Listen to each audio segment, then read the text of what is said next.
Hey everybody, Ginger here. Connectors are optimists.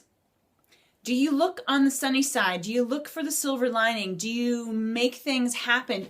Is everything possible to you like it is to me as a connector? If you're a connector, you're looking at the positive. And guess what? People are really attracted to that. People want to be with other people who are positive, who are upbeat.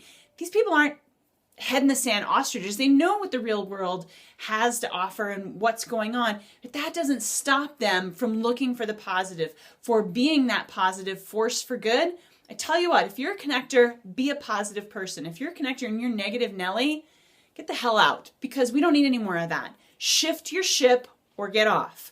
Connectors are optimists. Join me, be an optimist. The world needs optimism, wants optimism. You will attract your tribe better, stronger, more fulfilling, and more fun when you're an optimist. And remember, it's a great day to connect.